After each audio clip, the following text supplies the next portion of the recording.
No, I'm not mic'd, remember. Go ahead. Hi, I'm John Burlingame. This is February the 8th, the year 2000, and I'm here with Alexander Courage in Malibu, California.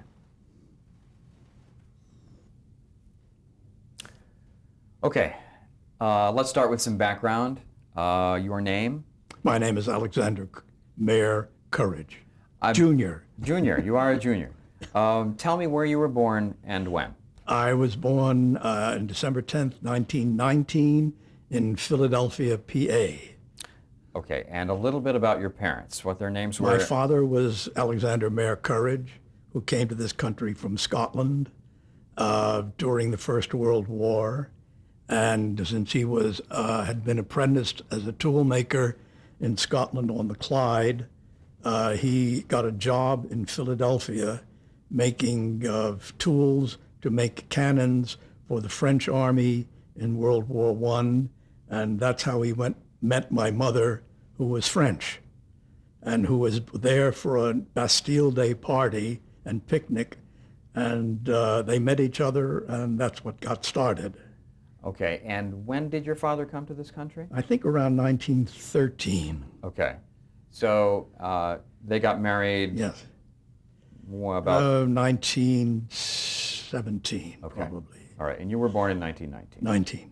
Okay, and people call you Sandy. Yes. When did you acquire that nickname, and what's the connection? Very, very simple. In Alexander in Scotland, people named Alexander are called Sandy. Oh, okay. My father called himself Alec, and I was Sandy, or McTavish. That was my other nickname. So have you been Sandy since you were a little boy? A little boy. Okay, great. Do you have siblings? I had a brother who died when he was 7, Okay, that's George. Okay. Mhm. When did you become interested in music? Apparently, according to my mother, she had in Philadelphia in those days, middle 20s, something called a mandolin club. And they met at her house at times, and they were playing something apparently one day, and there was an upright piano in the parlor, and I went over and reached up and started to pick out the tune. This is my mother's story, and you know how mothers are.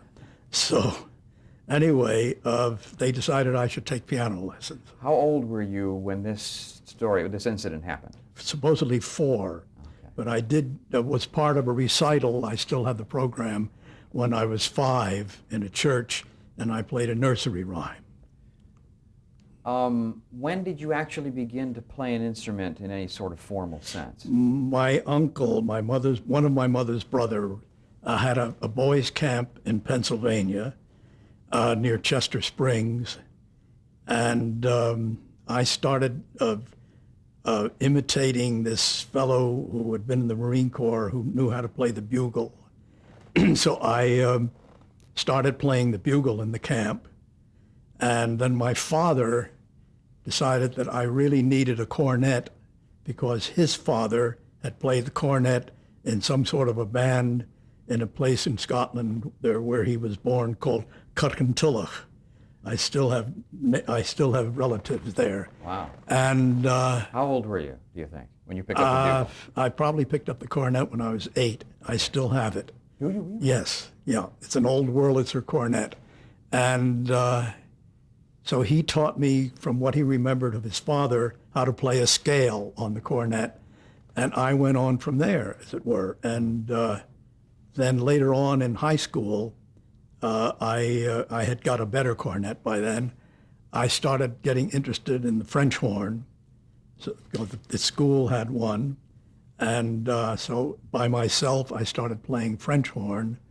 And I ended up being the first chair French horn of the New Jersey All-State Symphony Orchestra. And the first year I was the first, and then the second year I was the assistant first, because the first was a man from Trenton named James Horner, not the James Horner from the movies, Right. but the man who eventually became first solo horn with the New York Philharmonic. So So that was a legit. It was a legit play replacement. Yes, I understand. Again, how old? We're talking about high school now. We're high school now. Okay. Yes. And did you during this period of time take formal lessons? I was the bane of I don't know how many unfrustrated piano teachers. I never wanted to play what they wanted me to play, and I wanted to play Semper Fidelis March and things like that. So it was just one of those things. I still plunk. So you're speaking now of the piano. Yes. Okay. And so did your mother and father want you to take lessons, and did you attempt? Oh, yes. But you were just not. I was just a very, very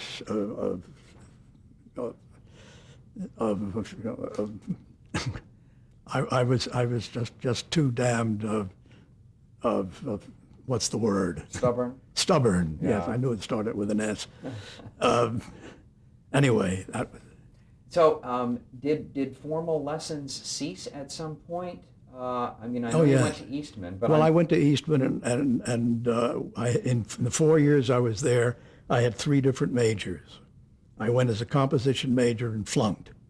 I came back the second year as a composition major and flunked again. Except, yes, that's true. And then I became a horn major. And then they didn't know what to do with me, so they made me a theory major the last year.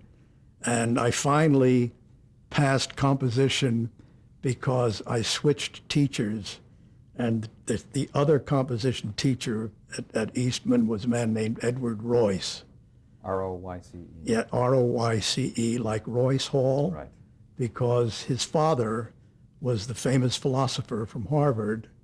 And this Royce, the composition teacher, wasn't really very interested in teaching us. He was much more interested, which is what we tried to get him to do every week, to recite at least part of his favorite poem, which was The Hunting of the Snark. So that's the way I managed to finally pass composition. All right, let's back up just a little bit. We're speaking now of the Eastman School of Music in Rochester, New York. Right. And you went there in 1937. 1937. Okay. And before you went to Eastman, was there any kind of difficult decision-making process? When did you decide, and did you decide before you went to Eastman, that you wanted to make music a career? Well, I had more or less decided that, and everybody said, no, you have to have something else to fall back on, that old phrase. But we were living in Elizabeth, New Jersey at that point. My father worked for the Metropolitan Life Insurance Company, so every 3 years he would be transferred. So you never got to meet anybody, you never got to know anybody. It was, you went somewhere else like that. So it was always around Elizabeth, New Jersey. So there was a man named Gustav May, who was the conductor of the Elizabeth, New Jersey Philharmonic, which still exists, and it was a rather good orchestra, as a matter of fact. So I started to go to all the rehearsals, and he started to try to teach me composition, which was a bit of a joke, because I was just I've never been a student. Well, and this again is a high school period. You're in high school at this point. So he had a connection to Eastman, and that's why he decided that he would write to his friend, who was the assistant director of the school, and they let me in. Okay, great. Mostly because I was paying my own way at that point. Yeah, and how were you paying your own way? Were you I playing mean, in my bands? father was paying my way. Okay, okay. Did you play point. in bands or anything like that? Oh yeah, not dance bands, not really. Okay. But I played in a lot of high school football bands and things like that. Okay. College football bands and Legion bands and everything under the sun. It sounds like a lot of martial music. A lot of martial music. And again, you were playing the cornet. No, I was playing horn by Horn, then. French horn. Yeah, or Okay. conducting. Or conducting. Oh yes. Oh, when did you pick that up? Well, I really started to want it to be conductor when I got to Eastman. And I went to the man who was the conducting teacher at Eastman, one of the dearest persons that has ever existed, a man named Paul White. And I said, I would like to study conducting. And he said, oh, really? And I said, yes. He said, well, what can you do? Show me something. So I sat down, and because I never really looked at these things very carefully, and I faked my way through the beginning of the 1812 overture on the piano. So he said, well, that's rather strange. He said, but you can be in my conducting class. That's great. And so I started conducting at Eastman.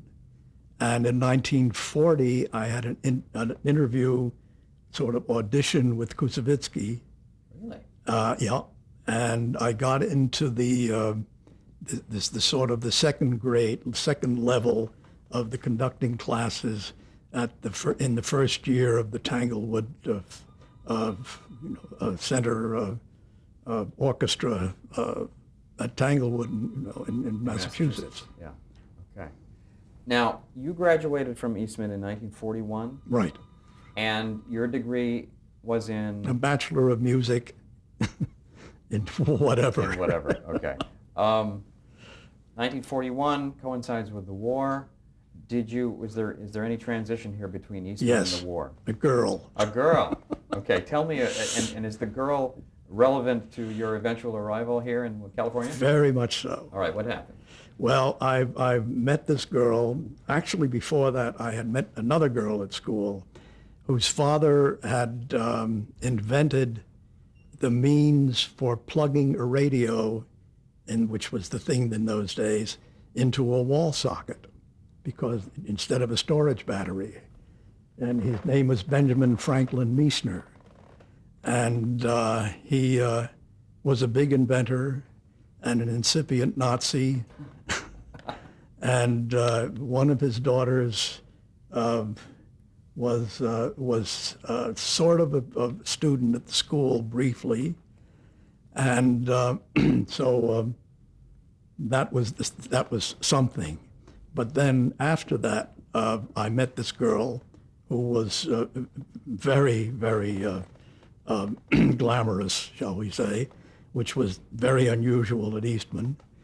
And she came from California, and we sort of hit it off immediately. She was a year or so older than I, and it turned out that she was back there in order to get away from her California boyfriend for a while, studying voice and violin. And so I said, well, what, your father is in California? She said, yes. I said, well, what does he do? She said, he tears up old telephone books for the county. Little did I know that the biggest house in Bel Air, at 750 Bel Air Road, had been built by him. Wow. It's quite a story. Wow. That's another whole history. We better save that for another Yes. time. Anyway, Yeah.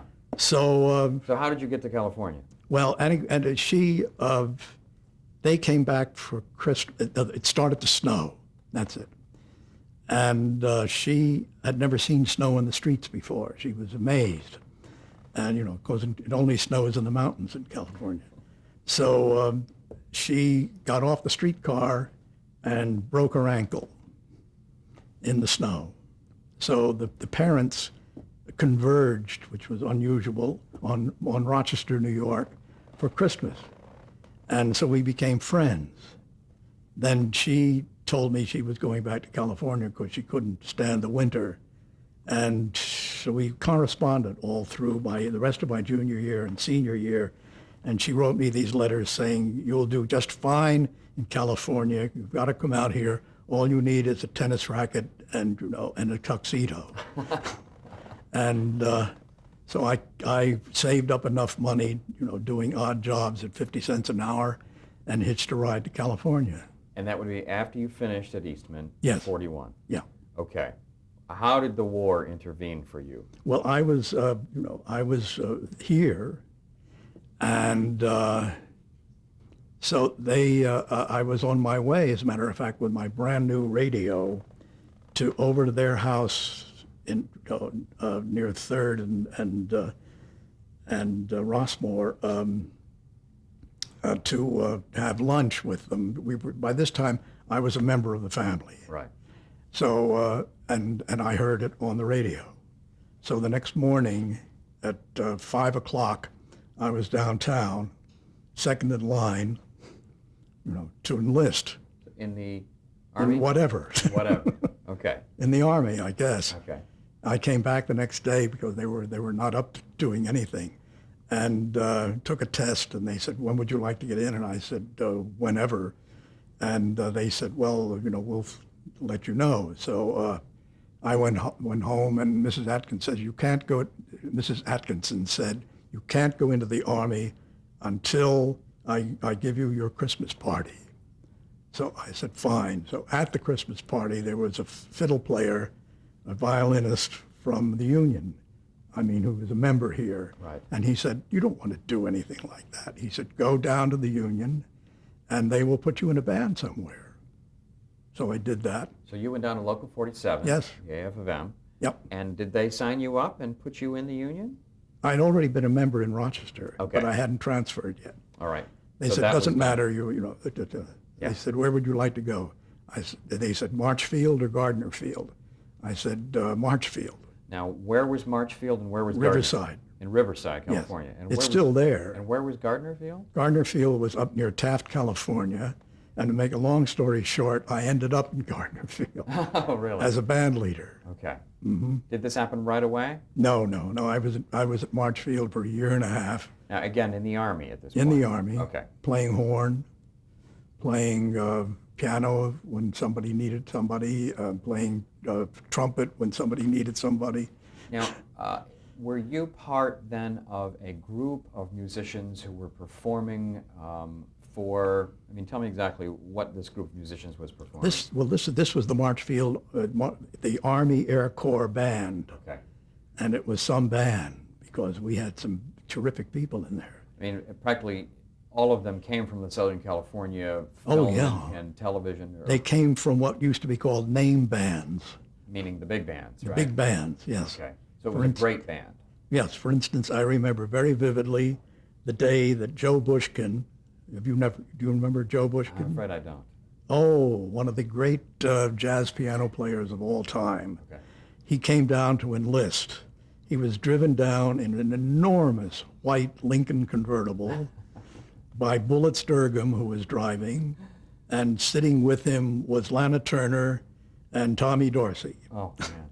Incredible. And they had come down to Riverside, which was quite a jaunt in those days, no freeways. So I take it then that you didn't see any action per se in the war because most of the war you were playing in a band. Oh, yes. Okay. And did you spend the entire war in California? Not quite. I couldn't stand it anymore. So I went to I applied to be a band leader, and in order to do that, I had to take a test, which I did, and then I was sent back to Fort Myer, Virginia, to the Army Music School. Really? Yes. And how far into the war was this? Would this have been 1943. 43, okay. And the Army Music School was one of those things. 3 months of people trying to teach you something that you could have taught them better. Right. And except for a man named Sam Laboda, who taught us how to be good-looking soldiers, which was very important. And then I came back and it was assigned to Gardner Field. Okay, and that's near Taft, Yeah. California. Mm-hmm. Okay. I want to stop here for a second and find out, have you at this point picked up a pen to begin any arranging? Yes. Okay, when did Yeah. that start? I started actually at Marchfield because Marchfield started to do radio shows. Peter Packer, who was later on was a writer for Irwin Allen, He wrote some of actually. the Lost in Space. Yeah, Lost in Space and stuff like that. He was the writer, and then there were a couple of actors, and I would write scores for these things. Okay. Actually, let me just tell you that the first job that I had in the Army, the first week I was there, I didn't even have a uniform. I had to borrow parts of uniforms from people. I was told by the band leader, old Red Ass, to gather up about 8 guys and go down, get in the truck, go to Palm Springs, and work with the people on the Jack Benny show, which was going to be done from Marchfield, and we were going to be the Soldiers Chorus on the Jack Benny show. Okay. So that was my first Army job, actually. That's great. Now, when did you first then pick up a pen to write arrangements or original music? Well, I also started writing a huge march, which I insisted. Everybody else said, no, it's a terrible title. I insisted on calling it The Year of Our War. You see? And it was a big kind of march. And it was broadcast. And about when was that? It had to be 1943. Okay. Sometime in the winter of 43, because the place was done in one of the theaters on the Post, and it was freezing in there. I have a picture of it somewhere, maybe back in Eastman, that everybody in the band is wrapped up in clothes and muffler. Sure. Why did you become an arranger and a composer? I don't know. It's sort of you want to start writing. I mean, was it that you were tired of playing? I don't know. I never gave it a thought, really. Okay. It just was something that you... Yeah, actually, I actually wanted to be a conductor. That's really what I wanted to do. And it was one of those, So when you came back from the Army School of Music in Virginia, did you then lead the band after that? Well, yes. Okay, so yes. you basically were a band leader for the rest of the war? Yeah. Mm-hmm. Okay. So after Gardner Field closed, I went to one of the great spas in the history of posts in Kingman, Arizona, which was the hellhole of all hellholes. And so I was there for 6 months. And then I went down to Chandler, to Williams Field, which is also still there. And Williams Field is where? It's south of Phoenix. Okay. And and I started writing down there too. In fact, I started transcribing Delius and Beethoven and Wagner for the band, and we played concerts in Phoenix, that sort of thing.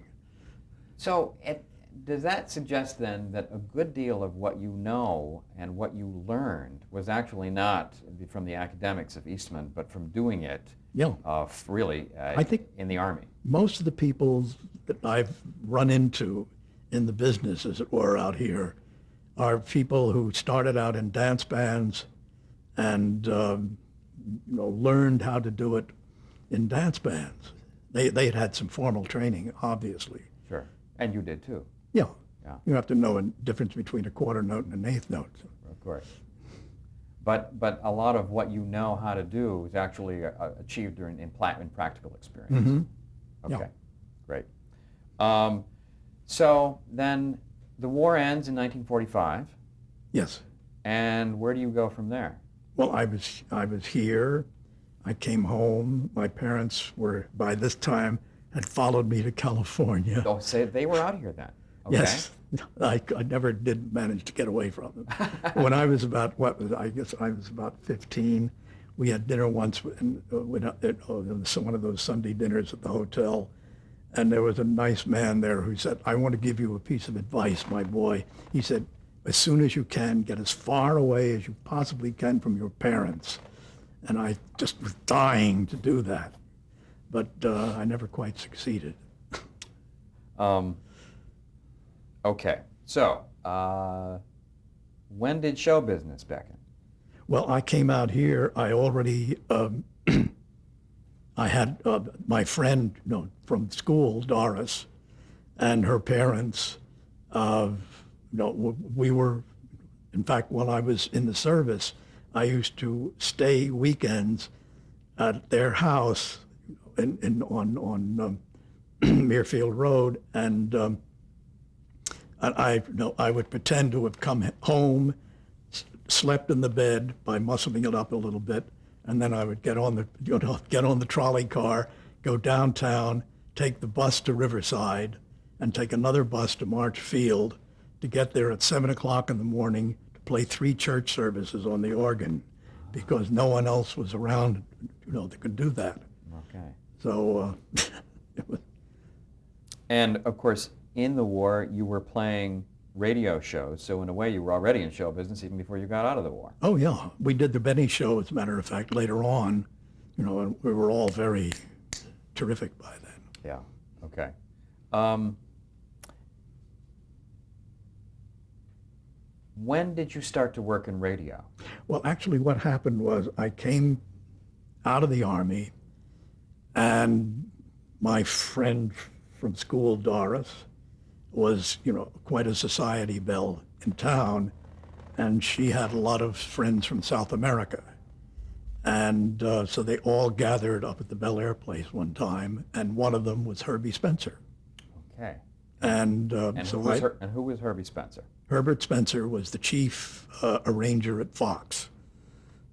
He and Eddie Powell, who was the chief orchestrator at Fox, were, the two of the big mainstays of the Fox music department under Alfred Newman. Okay. And so Herbie introduced me to Eddie Powell. And Eddie Powell happened to know that a man named Adolf Deutsch, who had been working as a composer at Warner Brothers and had quit because of lack of anyone giving him any attention,